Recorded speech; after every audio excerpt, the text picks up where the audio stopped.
Hey everybody, welcome to the second Patreon Q&A. This is going to be another really laid-back, informal one. I gotta have about 2 more weeks before I can get back into the swing of things.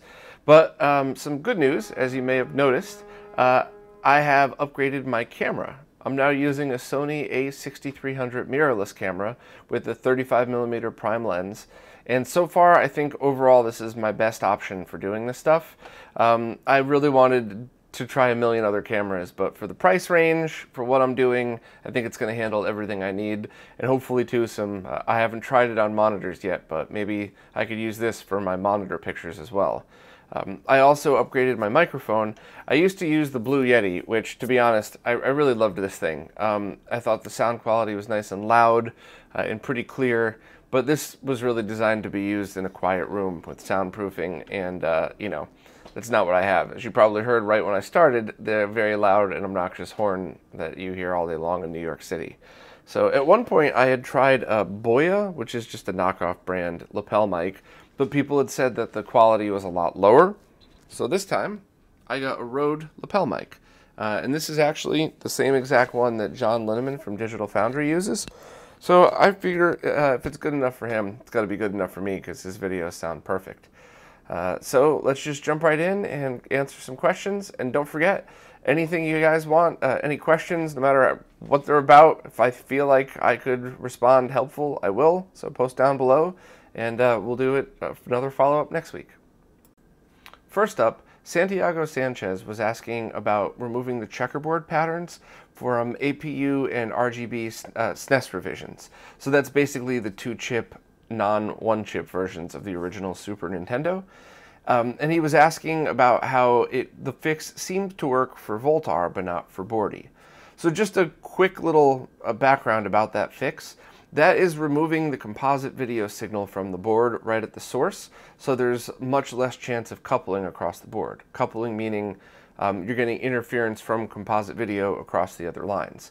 So it could just be that PAL revision motherboards are very different than NTSC revision motherboards. It could be that there was something else wrong with boardies. But to be honest, as long as you know what you're doing and you feel comfortable lifting a pin, it's a thin, brittle pin, so I wouldn't recommend this for just anybody. It's certainly worth trying. And even though I'm not even close to the world's best solderer, I have actually successfully lifted pins and then put them back down and resoldered them for whatever reason later. So as long as you're very careful, it is a reversible mod. But overall, unless you're insistent upon using original hardware, which of course I am too, so no disrespect, the best 2-chip SNES out there is actually the Super NT, because the whole thing is based off 2-chip SNES revisions. So until they come out with their analog adapter, you're stuck using that only in HDMI. But if you are really looking for both the clarity and the compatibility of the 2 chips, that's actually a better option than the original at this point. No mods, just plug it in HDMI, which is a little weird to say. So, but I hope that helped answer your question a little bit. I will talk to Bordy again at some point, but I haven't yet, and I haven't had time to. And I would like to kind of figure out what the difference is between the board revisions. But I just think Bordy must have been using a different model PAL motherboard, and Voltar must have been using NTSC motherboards, and there must have been a difference somehow. But I don't know, hope that was good enough. Richard Ignowski asked if I had gotten my hands on a PSIO, and how did it work? I got one of the ones out of the second round of shipments, and it was still a very early firmware. And even with that, I was impressed. I thought it worked great. I always love running games off of a SD card as opposed to the discs and stuff like that. It was still pretty buggy, but that was at least a full year ago. Actually, no, it was a year and a half ago. It was November of 2016 that I tried it. And I remember because I got mine right after I moved, which is why I remember the date.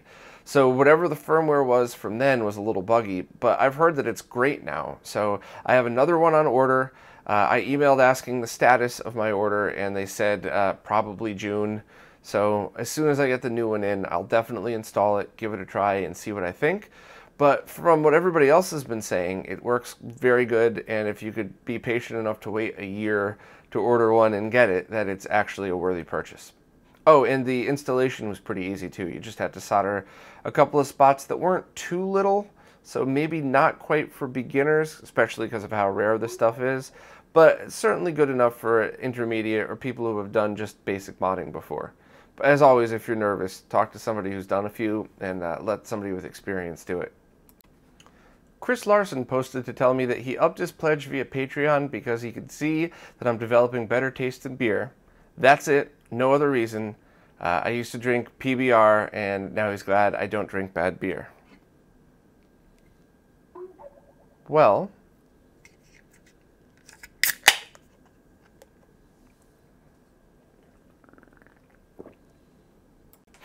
just messing with you, Chris. I'm sorry I had to. So many people hate my stupid jokes, but you know what? I'm only going to be me, so sorry if you're offended. The truth is, I actually love good beer. This whole thing all started because, well, it started for two reasons. The first shitty beer I did on camera was when I drank Foster's while talking to Dan Mons because I just wanted to make a joke about shitty Australian beer, because Foster's really isn't that great. Sorry, Danny Foster's fan. But it really also came from when I moved to Manhattan. Everything's so expensive here that I just realized that those nights that I just want to have one beer and enjoy myself, play guitar, enjoy the taste, I'll definitely have a really good beer. But, you know, some nights I just want to get hammered with Scott, talk about electronics, and hang out. And on those nights, we usually start with the good stuff. But since it's like $25 a six-pack sometimes around here, we'll quickly move over to the cheap stuff. And I've been going through and going down the line to figure out what's my favorite worst beer. And PBR is definitely up there. And I think Coors Regular and Sapporo. So while I don't think those are good beers, and while I would not really choose to drink those on a regular basis, you know, I can't be dropping $25 a six-pack all the time. So that's why I've been drinking the cheap beer. But if you guys want to keep teasing me about it, go right ahead, because I actually am drinking a Miller Lite right now. I bought it just to make the joke because they were actually out of PBR, but whatever. But to your actual question, you were talking about, can I talk about different ways to make the equipment that you already own better? Because so many people on forums just always kind of brag about the things that they bought, which I get, man. You're excited. You want to talk to other people that, you know, that understand why you're excited. But I think that's a great question, and that is absolutely stuff I'm going to be working on. So just a very quick rundown. I got about 2 more weeks before this one thing finishes up, and I can start making these a little bit more professional. Then I'm moving right after that. And then after that, I'm going to start kicking in with as many of these tutorials that I could possibly do. So something like CRT calibration is pretty complicated, and it requires a cap replacement first, because if your caps are bad, you can't, you actually can't calibrate it. Everything won't line up. If you try to calibrate as best as you can before you replace the caps, and then you replace the caps, it'll all get thrown off again. So I really do appreciate the suggestion, though, and that is absolutely something that I'm going to be doing. And I really like the cheap mods, too. Like any of the one-chip mods, if you own an original one-chip to add the 3 resistors, to redo the voltage regulator, because that's cheap. I mean, for including shipping, for about $10, you could substantially raise the quality of your one-chip SNES. So I want to do a lot more stuff like that. And as always, if anybody has ideas for clickbait titles, because while all of us might roll our eyes at them, it is actually a decent way to get more people involved in the channel and more people to realize it. So, you know, maybe something like $10 solution to make your RGB monitor blast off into outer space. I don't know. Keep thinking. But great suggestion. And I'm going to finish my shitty beer and then go have, I think I have Fat Tire and Magic Hat in the fridge at the moment. So medium beers. Johans Reb, sorry, I think I got that right, maybe, mentioned Bordy's firmware for the OSSC that added hybrid scan lines. And I actually forgot to talk about that. And the OSSC official firmware that just came out also adds hybrid scan lines. But when I was doing the podcast last week, everything went wrong. So somehow or another, that video got deleted. And then I tried to edit it. I just upgraded to the new version of Premiere, and that was giving me problems. So then I had to go back and re-edit the whole thing, which is why the title says all zeros instead of the date, because I actually had to re-edit everything. So last week's podcast was a nightmare, and it was an hour long. So I will be catching up on all the OSSC stuff next week with probably a much more in-depth follow-up after that. you know, Bordy put out an awesome firmware, and then the new one that's out, the official firmware, also has it. So thanks for the mention, and I'm sorry for the screw up. I really was trying to get that in on last week's podcast. Alex Dowse was asking, where's the Atari love? There's lots and lots of it, actually. I just haven't had time to get to it. But I really actually want to do a video with Cousin Scott and Voltar about the 2600 Junior's RGB mod. I want to get Voltar in there because he hated doing the mod. Yeah, he was nice enough to do it for me, and he did a phenomenal job.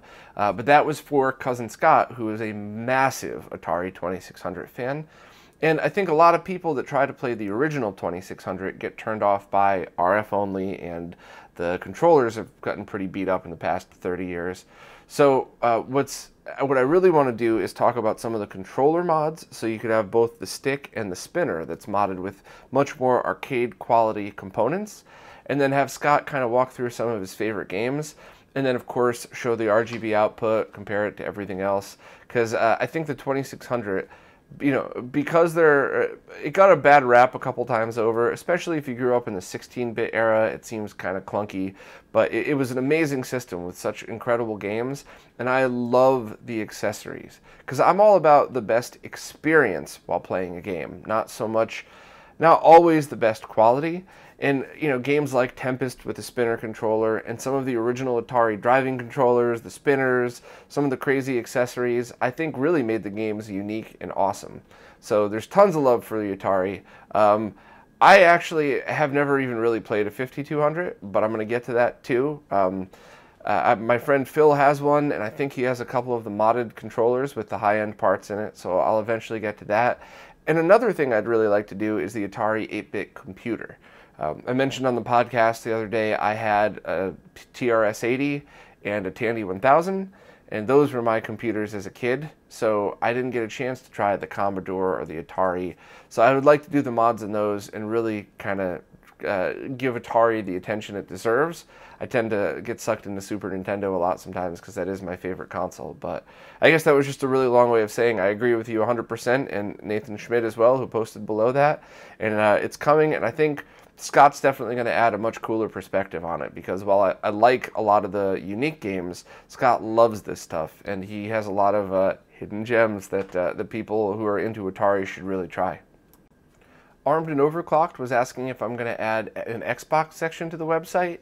Hell yes, absolutely. And in fact, even a 360 section, because you could do the VGA output, which just opens up a world of options. Native VGA out, native component out.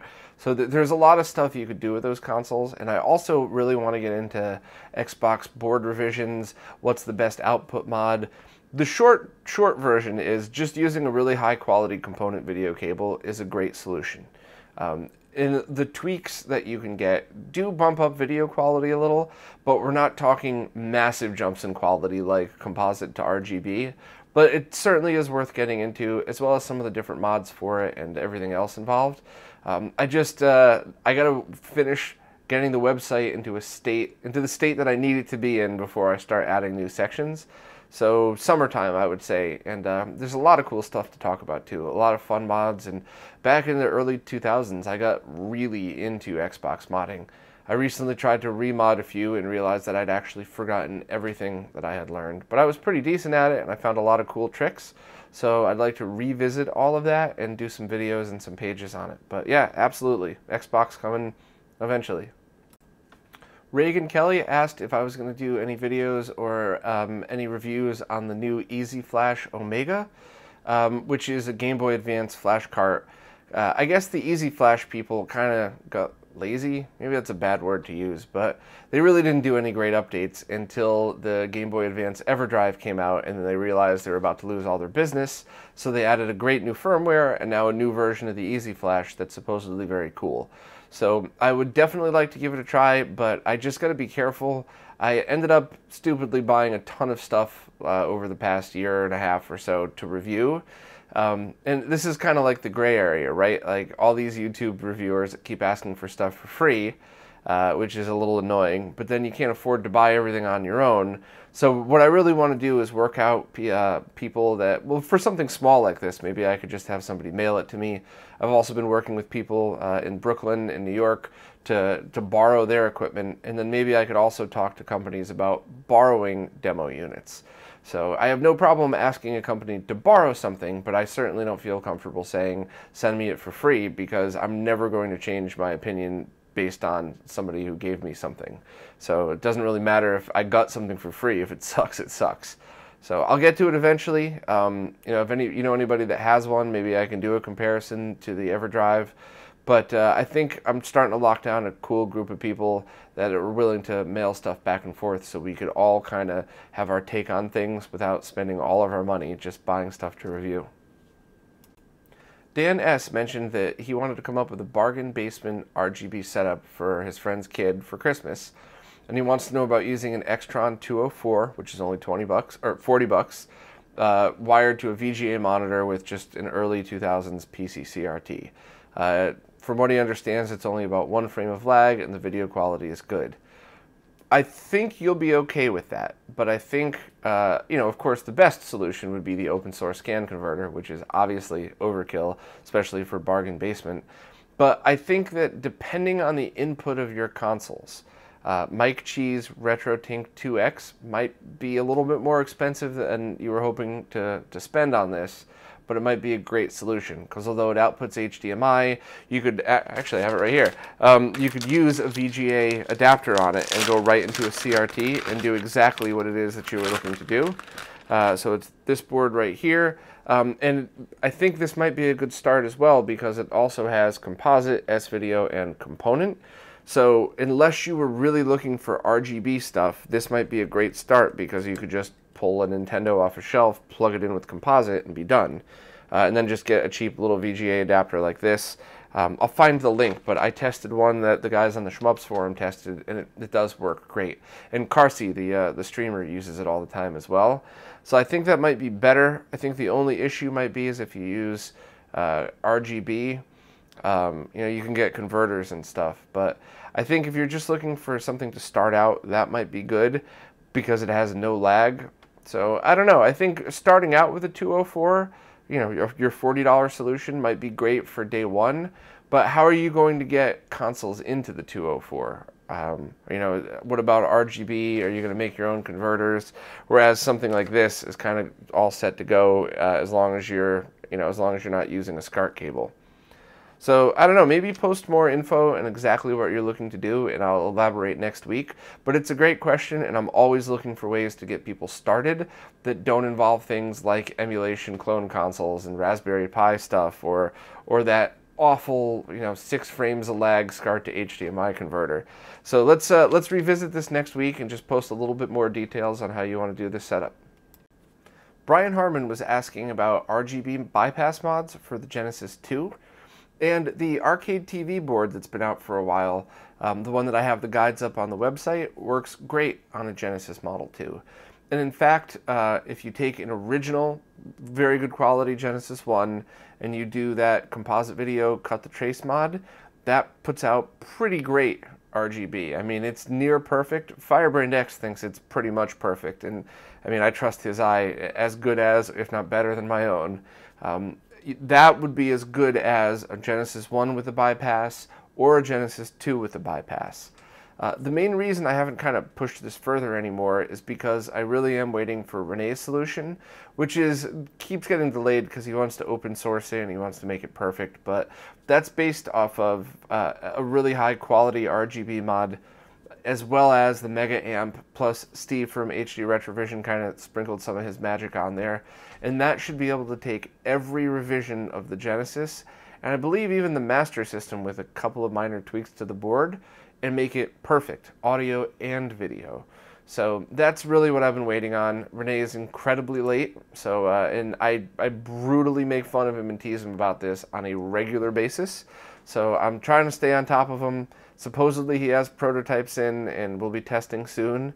Well, not supposedly, he has prototypes in. So maybe I could just convince him to send me a couple or something and I start testing, because I really think that's going to be the best solution for your average Genesis owner. Every console, every region, And I'm really curious to see if it'll work in a CDX and Genesis 3 as well, because I actually like the Genesis 3. Perfect for people with, not enough space, and you need to jam as many things as you can in one small location. I think it works great. So I'll keep everybody posted, but let's all, on the next Retro Roundtable, not on Twitter or anything, but on the next Roundtable, we'll all harass Renee together and try to get him to speed up a little bit on it. Christopher Sean Parks in the 8-Bit Infected Army had 2 questions. First is an easy answer. He wants to hear about the state of the Smoke Monster ROM packs and kind of what we could do about them. Smoke Monster will be on very soon to discuss all of this, and I'd even like to do a video on how to use the tools that he made and to download the different packs to make your own Smoke Monster ROM packs, which he kind of talked a little bit about that a few months ago. So that's, I think, next week he'll be on, hopefully.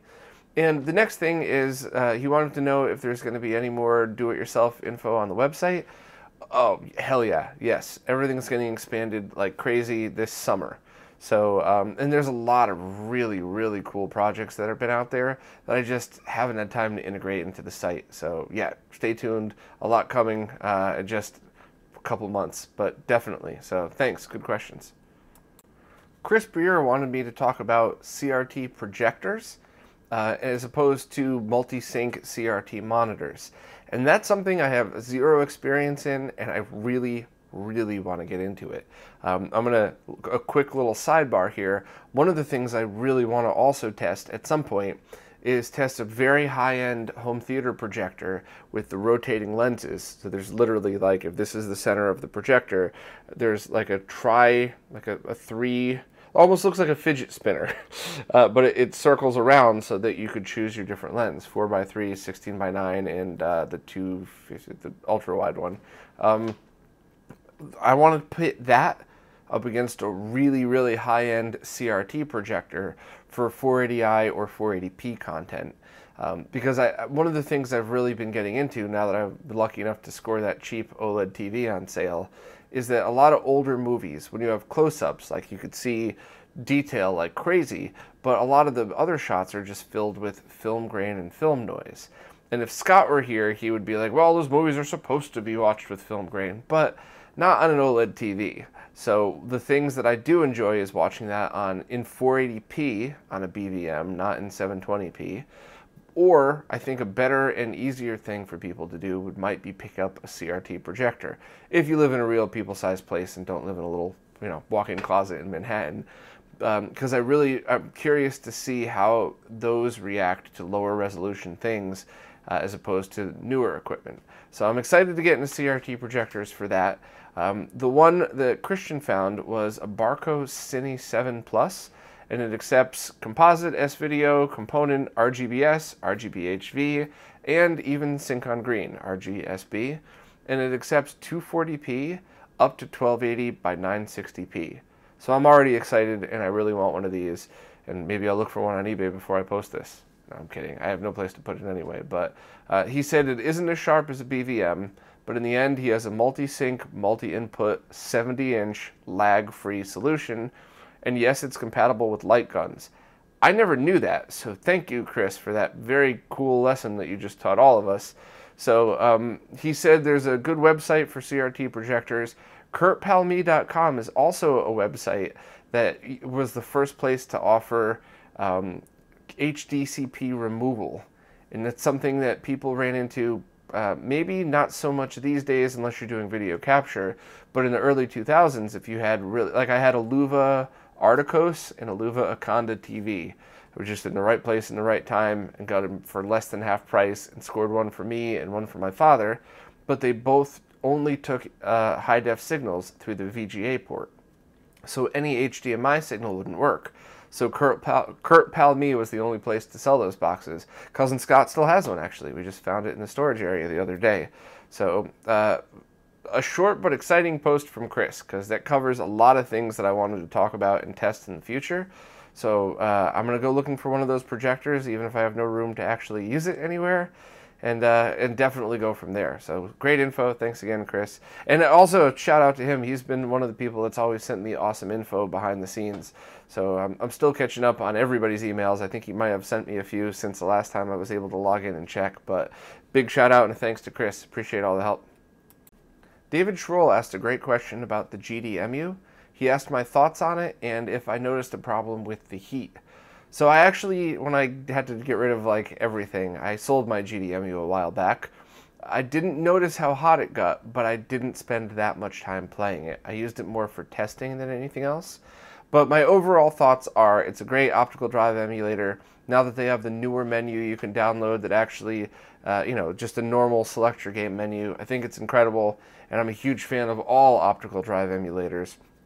But I remember a few people talking about the heat. So that's something I'd like to get back into. I think Arturo Sabin has one, so maybe the next time I'm down in Queens, I could swing by his house and grab one of those digital heat guns and kind of give it a test. But, I'd like, maybe I'll ask this on the round table as well, because electronics do have a much higher heat tolerance than most people would think. So maybe it does run hot, but it's still within the tolerance as long as it doesn't draw too much current or anything like that. But that's a good question, and I'm going to try to remember to talk to the guys on the round table about it because I think they might know better than me. Olias, sorry man, was asking about the HD Retrovision Genesis 2 adapter cables, and he was wondering if they would work for RGB and not just component. And I use it all the time for that. I actually use, on certain models, depending on the mods that I have done, I use the HD Retrovisions. Mostly I use the one from retrogamingcables.co.uk because they're the ones that have these, that adapter that plugs into the stereo audio jack in front, and then with a little pigtail on the bottom, essentially turning your Genesis 1 into a Genesis 2 output. But the HD Retrovisions work fine for me, so I'm not really sure why it wouldn't work for you unless you're not using it in a Genesis.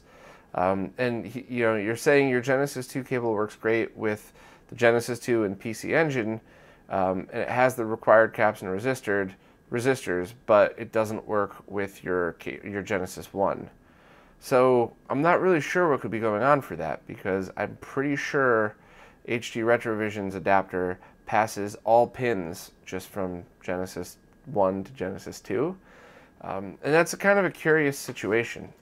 Did you get your cable from one of the two major manufacturers, Retro Gaming Cables or Retro Console Accessories? I think they're just Retro Accessories now, because those are the two cables I have, and they both definitely work.